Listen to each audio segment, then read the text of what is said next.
Blood of Zeus just released its third and final season, and as always, we're here to explain its ending and the mythology that inspired it. The show isn't just following the written versions of Greek mythology, however, and seems to be more so inspired by the real-life ancient secret societies that had different versions of these same myths. These secret societies were known across the world as mystery schools, and actually date back long before the time of Greece into the ancient history of Egypt, with these mystery schools still existing today with fraternities like Freemasonry, which the show even takes inspiration from. The important thing the ancient mystery schools had in common was that they each had the same basic ceremony for initiation using different mythological characters. This was the story of a death and a resurrection, and by reenacting this, the mystery school believed that they gave their initiate an enhanced sense of intuition, and for the most adept, the gift of prophecy.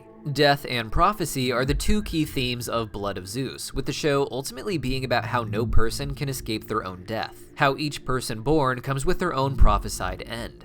In the beginning, Blood of Zeus started out as a show about Haro, which the opening titles made clear was an entirely new character not actually from a real Greek myth. Instead, Haro is designed to feel like some lost mythic hero from ancient Greece, taking place at a time when the Greek legends as we have them recorded have already occurred, with the world being ruled by the supreme god of Olympus, Zeus. By the end of the latest season, however, the show returns to the roots of Greek mythology by having Haro and his brother Seraphim battle against the tyrannical father of Zeus, the Titan Kronos, creating a sequel to the original Greek myths that fulfills the original prophecies of the text. So let's talk about how the show got there. Season 1 of Blood of Zeus focused on introducing the story of Haro and his twin brother Seraphim, who act as the characters that the audience proxies into for this mystery play. While Haro and Seraphim are twins born of the same mother, they do have different fathers, with Haro being the son of Zeus and Seraphim being the son of the king. Because of Zeus's affair with the mortal queen, however, both Haro and Seraphim's lives are ruined, with both children being raised as outcasts. Haro had a slightly better life overall, getting to stay with his mother while being rejected by the small village that they lived in. Seraphim, meanwhile, was raised largely in the wild. Their different lives gave them very different characters, with Haro ultimately wanting to do things that he felt brought peace. Seraphim, meanwhile, was focused more so on destruction, at the very least the destruction of the powers that made his life what it was. It's because of this different life that Seraphim ends up eating the flesh of a rotting giant, one of the giants that Zeus and the Olympians had previously defeated, turning Seraphim and his men into a race of demons. Haro, meanwhile, after learning about his divine lineage as the son of Zeus, becomes the target of his wife Hera, who wants revenge for Zeus's affair. This is a common occurrence in Greek myth, with many of its stories being about Zeus impregnating someone else, oftentimes a human, and creating a child that Hera would hate. This is the story of the most commonly known Greek myth in the English-speaking world, Heracles, with Hera driving Heracles insane to the point where he murdered his wife Megara and their sons. With that in mind, it isn't surprising that in Blood of Zeus, Hera wants to get revenge not just by killing Haro, but by killing Zeus himself, and to do this, she tries to revive the other giants that Zeus and the Olympians had defeated. For this, she recruits Seraphim, who awakens the giants and brings them to Olympus for an epic battle in the finale. Already, the season was marked with these ideas of death and resurrection, with Seraphim being something of an undead figure after eating the flesh of the dead giant, giving the giant itself something of a resurrection. In the finale, Zeus, Haro, and Seraphim will all have different levels of a death and resurrection as well. Zeus dies fighting a giant and saving Hera as he does so, redeeming himself in her eyes and making her realize that he did love her despite the affairs he had. Affairs we would later learn were necessary for the ultimate ending of peace. Because of his death, Zeus wakes up in the underworld where he is later assigned his own afterlife. This is the fate of Seraphim as well, who dies on Earth not wanting to be ruled over, only to find himself in the underworld at the mercy of the god Hades. Haro, meanwhile, experiences a more symbolic death and resurrection, with Haro having a pretty close call to death in the final battle against Seraphim. Here, he realized that the only way to kill Seraphim is to stab his brother through his own body and activating his Zeus-like thunder powers. This leads to Haro looking like he died on the battlefield, but waking up in Olympus, symbolically a revival in heaven. This death and resurrection narrative has parallels to different Greek myths and even different Greek mystery schools, but it has more interesting similarities with that of the original mystery school initiation ceremony dated back to ancient Egypt. Here, the initiate would play the role of Osiris, the founder and king of Egypt, as well as its first god. After being killed by his brother Set, Osiris is revived by his wife Isis, but only long enough to take one breath and impregnate her. This leads to Isis giving birth to their son Horus, who is hidden away to grow up. After becoming an adult, Horus defeats Set and ascends to be the king of Egypt and the god of the land. While this isn't an exact parallel to the first season of Blood of Zeus, you can see how the story of Horus is similar to that of Haron, with both needing to be hidden away to grow to age. Zeus, meanwhile, takes the role of Osiris, the father who actually dies at the end of the season. From here, however, this new story of Haron begins to weave itself into that of the ancient myths of Greece, involving the conflicts between Zeus and his father Kronos, making Haron and Seraphim extensions of the prophecy that the son of Kronos would one day defeat him. The story of Kronos in Blood of Zeus begins in Season 2, where the succession of power is explained by the mother goddess Gaia.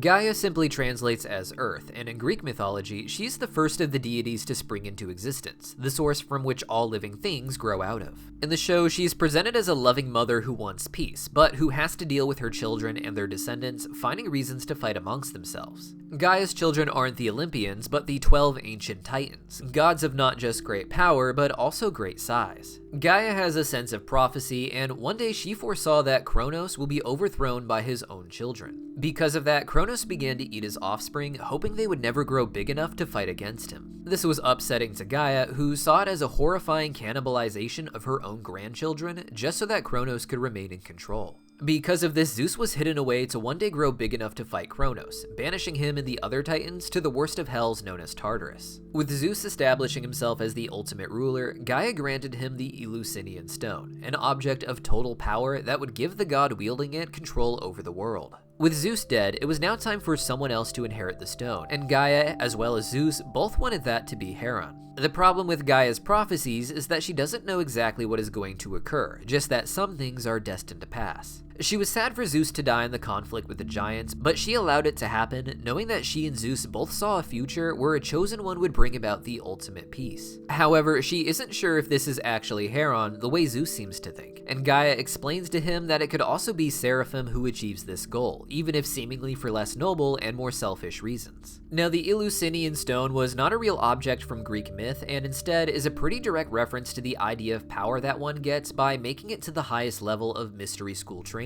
This is obvious in the naming of the stone, which is named after the Eleusinian Mysteries, which themselves were named after the city they were performed in, Eleusis. This was a very mainstream mystery school with a lot of government oversight, a mystery school that historically was seen as one of the most open to new members, at least in their first level of initiation. Because of that, we know a lot not just about the ritual, but the inner workings of their organization. In the Eleusinian Mysteries, the initiates would actually be made to run 25 miles before experiencing the death and resurrection ceremony, pushing their body to a state that actually simulates some of the brain processes that occur in a near-death experience. After running 25 miles, the initiate would play the role of Persephone, the daughter of Zeus who is violently kidnapped by Hades and taken to the underworld to be his bride. The initiate would then be rescued by their mother Demeter, whose cries to Zeus sent him to have Persephone return to Olympus. This is the key mythological tale explored in Season 2 of Blood of Zeus, though they do change the story quite a bit.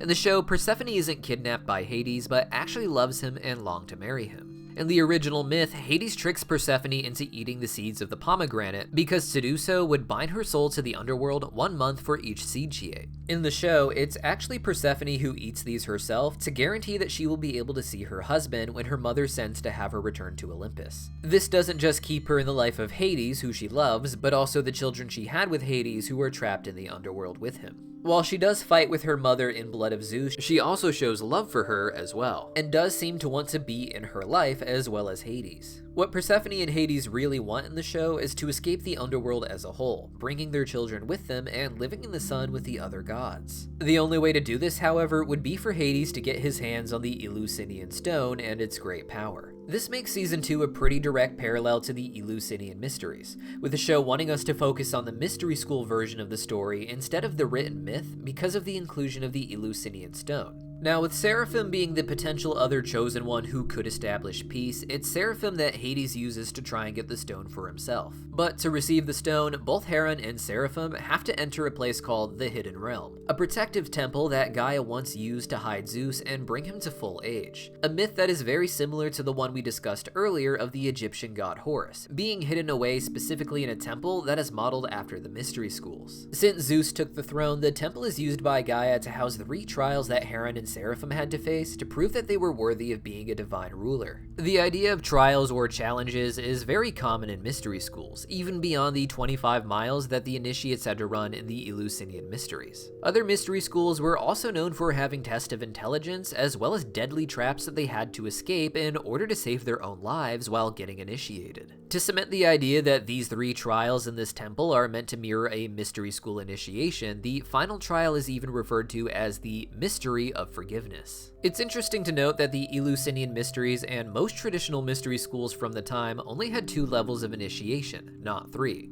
with 3 degrees being a common number used more so in modern-day mystery schools like Freemasonry. And as you can imagine, the Season 2 finale leaned heavily into these Masonic ideas here. Season 1 already ended with the death and resurrection symbolism, but Season 2 and 3 each continue that pattern, with Haron dying at the end of Season 2 and being brought back from the dead at the beginning of Season 3, all for him to die again in the big battle against Kronos in the series finale. This makes for a total of 3 deaths, or 3 initiations, each season being 1 level of initiation, or degrees as they are called in Freemasonry. The temple itself has some references to Freemasonry, including a decorative O and A symbol that can be seen hanging over its design. This isn't an official symbol of Freemasonry, but rather something a lot of people, even non-Freemasons, tend to use in order to reference the organization. This is due to the O and the A being made with the same tools that are used to make up the logo of the Freemasons. The Masonic logo looks like a 6-pointed star, but is actually 2 triangular-shaped tools being laid over each other. The first of these is the compass, which is used to make the perfect circle, such as we see with that O and A. Next comes the square, which is used to make the perfect sides of the A. This reference actually appears in a lot of media, particularly shows created by Freemasonry enthusiasts like Brad Pitt. Brad Pitt has produced shows like Outer Range, where we can see the O and A symbolism right there in the logo. What's really interesting is that the opening monologue of the show also refers directly to Kronos. Brad Pitt also produced a show literally just called The OA, which deals largely with these mystery themes as well, with the premise of the show being a woman who is forced to drown over and over again so that she can be revived and have her near-death experiences reported. Definitely go look up my hour-and-a-half long breakdown of this show if you're curious about it as well. What really stood out as interesting to me is that the design of the temple that Gaia made here is actually 5-sided, which strongly correlates to the design of the altar used by female Masons, in particular, the Order of the Eastern Star. The Order of the Eastern Star has 5 degrees instead of 3, with the first one having the initiate play the role of a daughter, before the 5th and final degree has the woman ascending to the role of mother. It makes sense then that this would be the space of Gaia, the mother goddess and the mother of the entire esoteric system in the world of Blood of Zeus, a symbol of the highest place you can ascend to in the female Masonic system, who herself seems to have the greatest gift of prophecy within the show. Even the show's structure seems to be made to match the ideas of Freemasonry. As mentioned before, they have 3 levels or degrees of initiation, but only the first one is actually referred to as an initiation. It is publicly known that when you make it to the 2nd degree, it is referred to as being passed to the 2nd degree and then raised to the 3rd degree. This matches the journey of Haron in the show, who is initiated into Olympus with his own death and resurrection in Season 1. Next, at the end of Season 2, he seems to pass away, before Season 3 has him being raised from the dead. Freemasonry itself has only publicly existed since the 1700s, and while they are said to make use of a ceremony that takes inspiration from the original ancient Egyptian mystery schools, their practices before becoming legally official are only known to date back as far as the 1200s. The idea of the number 3 being used by this institution for death and resurrection seemed to be inspired by the stories of Jesus Christ. The story of Jesus in the New Testament of the Bible is largely seen as a continuation of the death and resurrection story, with Jesus being killed on the eve of Passover and rising from the dead on the 3rd day. Thus, modern mystery schools like Freemasonry use the number 3 for their initiations. While they do have appendant bodies like the Scottish Rite, which offer more ceremonial degrees, the highest degree there is the 33rd degree, keeping the Jesus symbolism by paralleling the number of years Jesus lived before his crucifixion. The final mystery that Haron has to solve here is also known as the Mystery of Forgiveness, once again attaching the number 3 to Jesus Christ, as the death of Jesus Christ is used to forgive the sins of others. Haron, of course, is not that different from Jesus, being the prophesied son of a supreme god, with the 3rd season of the show revealing that Haron, like Jesus, was born specifically to be a sacrifice so that his father's reign as God can continue.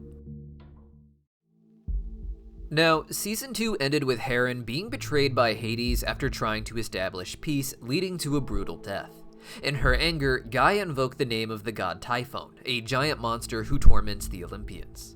The season starts with Heron rising from the dead, as we said before, coming back after seeing his own life as well as the life of people he interacted with flashing before his eyes. Even with Heron being revived, however, Gaia cannot see a path to peace among the Olympians and wants to see their era end now. Because of that, she goes to Tartarus and talks to Kronos, the great hell that Kronos and the Titans were banished to after being defeated by Zeus ages in the past. Kronos is informed here by Gaia that even if he escapes, that prophecy about his death at the hands of Zeus is still in effect. Despite this, Kronos takes the opportunity to try and defy prophecy, getting revenge on the Olympians for the time being and hopefully finding a way to prove Gaia wrong. All season long, we see Kronos rallying up the other fallen titans that the Olympians had previously defeated and attacking the human civilizations to destroy their temples to Zeus, reducing his power. This characterization of Gaia returning to help Kronos instead of the Olympians is something that makes a lot of sense in the original mythology.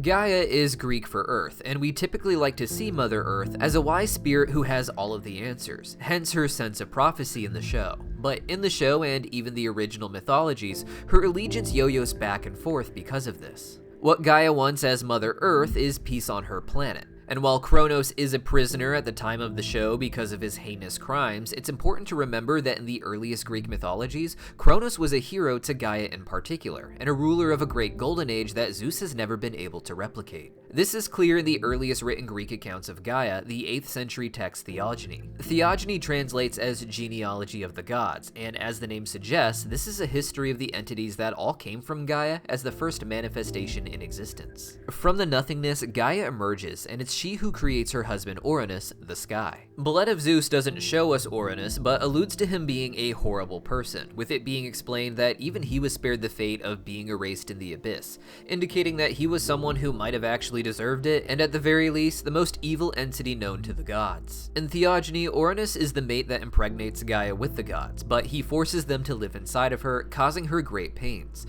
especially when he came to have his way with her. He was portrayed as a tyrant over the earth essentially, who was hurting Gaia and her children, the 12 Titans. It is Kronos who was seen as the most brave and powerful of these children, as he is the one that castrates his father Uranus using a sickle given to him by Gaia. It's because of this that Gaia has reason to love her Titan children beyond just having given birth to them. They were victims of the same evil she was, victims of a father that she herself had created. For a while, Kronos was said to rule with that golden age, but like in the show, Gaia sees a prophecy that Kronos will be overthrown by his own children. Up until this point, the Golden Age indicates that this wasn't an oppressive age for humans, with Kronos trying to be the opposite of his father Uranus, but when threatened, he became a monster who started eating his own children. This was a horrifying act for Gaia to witness, and once again, it was somewhat her fault.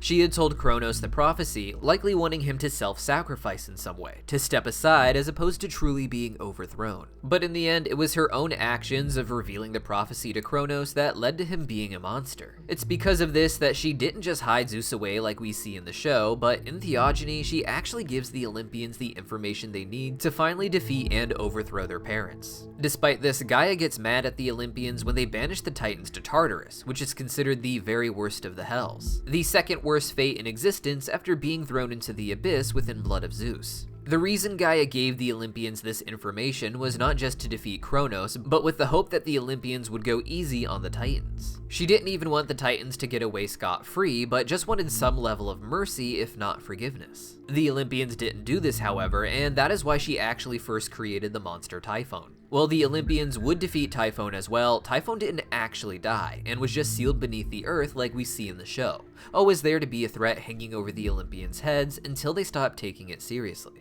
There have been a lot of adaptations of Greek myth, but Blood of Zeus is the first one to really capture Gaia's character as she actually appears in Theogony. The crying spirit of the earth who always does what she has to for peace, but then becomes angry when others don't do the same. And this is why she set Kronos free in the show, even if she knew that his fate was to fail. At this point in the show, Zeus himself is in the underworld, and just as Kronos was set free, Zeus could be set free too. But as is common in the show, after a season of doing something rather unrelated to the plot of the Olympians, Haro comes back in the last episode to save everyone as the main character. Now, the idea to tie Heron into the prophecy of Kronos' defeat makes sense in the mystery school tradition explored specifically in Season 3, the one surrounding the god Dionysus. Season 3 of Blood of Zeus has Heron learning about Dionysus, but not meeting him like the other gods. Instead, like in Season 2, the show is more focused on getting us to think about the mystery school that surrounds this myth, by having Heron interact with this mystery school directly, or more accurately, this mystery cult. You see, back in ancient Egypt, the mystery schools were basically the government itself. The highest of initiation ceremonies existed specifically for the pharaoh of Egypt. This was believed to initiate him not just into the mysteries, but into the afterlife. By performing the most elaborate version of the death and resurrection rituals for their god, the pharaoh was said to become one with them after their death, joining Osiris to judge the dead. While others were initiated into the lower levels of the Egyptian system as a whole, these were more distant relatives of the royals, the priestly classes, and the titans of industry. In Greece, the Eleusinian mysteries were started by people who had traveled to Egypt and wanted to share that ceremony with the rest of Greece. While it had government oversight, it wasn't the government itself, but wasn't considered a cult either. It was more so a separate but officially recognized somewhat spiritual system, a place where people would go beyond the temples to get more spiritual enlightenment, but not connected directly to the temples themselves. When it came to the mysteries of Dionysus, it's more so as we see portrayed in the show, however, a mystery cult that was presented as wild and on the fringes of society, something the official governments didn't like and even found possibly dangerous. Instead of having a hometown like in Eleusis, the cult of Dionysus would travel around Greece and other areas, initiating people wherever they could. Their death and resurrection ceremony was considered particularly grisly, and they were even accused of killing and eating other humans. This is due to the initiation ceremony of the mysteries of Dionysus, which focus on Dionysus himself, another son of the god Zeus, similar to Haron. In the mystery of Dionysus, the initiate played the role of this god who is prophesied to rule over all of existence. Out of anger, the Titans come to kill Dionysus before this can happen, tearing apart his flesh and devouring him. To experience the death of Dionysus, the initiate would act out that role up until the moment where the Titans are supposed to eat him, at which point he would be substituted by a wild animal. The other members then would kill and eat this animal, just as we see in the show, claiming it as a way to honor Dionysus and the way that he died. However, the Maenads that worship Dionysus talk about how his divine spark exists in all of them. This is due to the original mystery play where Dionysus is killed, as after his death, Zeus comes in with thunderbolts to kill the Titans. This burns their flesh, turning it to ash, and the ash mixes with the blood of the dead Dionysus, leading to the creation of humans. Humans thus now have the divine spark of Dionysus inside of them, as well as his potential to rule creation, but only by purging themselves of their evil aspects from their Titan lineage. This myth is of course very similar to the story of Haron, which combines the ideas and prophecies concerning Kronos and Zeus, but pushes them into the next generation. This myth is alluded to in the show because it's the story that Haron has taken over, with Haron, the initiate, representing our modern age that still needs to let go of some of our ancient selfishness. The Maenads even accuse Haron here of wanting to replace their beloved Dionysus, the god who is meant to rule all of creation, and by the end of the season, Haron does, taking the place of Dionysus as the divine spark inside of all people. Interestingly, the Maenads end up bringing Haron to an oracle after their ritual honoring Dionysus, once again tying the idea of mystery schools and their trials to gaining the gift of prophecy. This oracle they take Haron to is no random oracle, but the character from Greek myth Orpheus. Orpheus is a character from yet another mystery school play, with the story of Orpheus actually being closer to that of Persephone than Dionysus. The story of Orpheus is that he was the most talented musician and poet of ancient Greece, something alluded to in Blood of Zeus with his musical instrument and his introspective talk about what music is to him. At some point, the wife of Orpheus dies, however, and Orpheus tries to use his music to tempt the powers of the underworld into letting his wife go. Even Hades and Persephone, important to the Eleusinian mysteries, are charmed by his music and allow him to guide his wife out of the underworld. But they warn him if he tries to look back at her even once before making it back to the living world, his wife will be returned to her place in Hades. Despite how legendary Orpheus is, he is still human, and because of that, he looks back at his wife and loses her in Hades forever. This is a dark ending, but it's an important one to think about when considering that this tale of Orpheus seems to be meant to mirror the story of Seraphim in the show, as opposed to Haron, who is meant to parallel Dionysus. While Seraphim does get a happier ending for the woman he loves, it's his story that has him descending to Hades and trying to tempt the guardians of the underworld to save Gorgo's soul.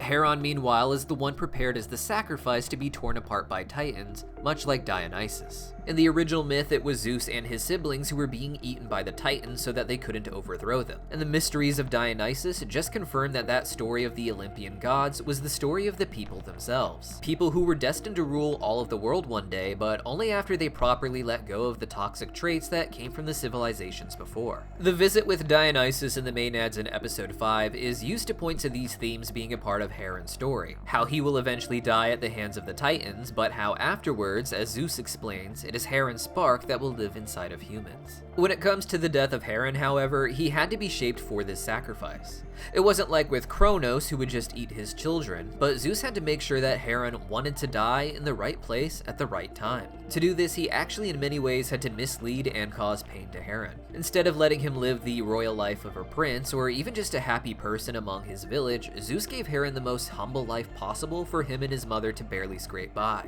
During this time, he would influence Haron as the old man who brings food for him and his mother. In this form, Zeus appears like he has nothing, but he gets to be the hero who gives what little he has for Haron and his family, giving his own son just scrapes to make Haron feel like this man actually cares about him. And from this fake authority figure at a young and vulnerable age, this man teaches Haron what he needs to believe in order to finally be a sacrifice at the end of season 3. It's an ironic death for Haron, as Gaia's problem with Kronos was his willingness to destroy his own children just so that he could continue to live. Ultimately, Zeus does this too with Haron, just in a different way. It's rather sad that as Haron battles against Kronos in the finale, the last words that he remembers are the words of Zeus in disguise as the old man. Basically, the most comforting person to Haron at the moment he's about to die is someone who is entirely a lie. A fake father created by Zeus just to get Haron to sacrifice himself, because a direct relationship with his real father never would have led to that. These last words that Haron remembers are about how the real hero in any battle is the one who makes sure that everyone else gets home. The implication being that he's willing to die for the others who are unwilling to do the same because of their personal earthly attachments, the people that they want to return home to. And it's because of that before his sacrifice, season 3 had Haron largely dealing with the last of those. Throughout the entire show, Haron has been pulled along by fate, but in the season 3 premiere, he became aligned with fate's goals. It was here that he was killed by Hades and had his near-death experience, where he saw the pain of everyone else he had crossed paths with, and had the realization that they were all cut from the same thread. Instead of a true sense of prophecy, Haron instead becomes aligned with prophecy in a practical way. At the end of the day, prophecy means knowing the future instead of just seeing it. You have to understand the future for it to really be considered a prophecy. In the show, they use the metaphor of a baby who can only see so far ahead. Technically, the baby is able to see visually in front of him, but he's not able to understand that the end of the surface leads to a fall. It's not that he can't see what's going to happen, he just doesn't understand what's going to happen until he experiences it himself. The same is true for death. We all witness it, but it's different to experience it yourself and then come back.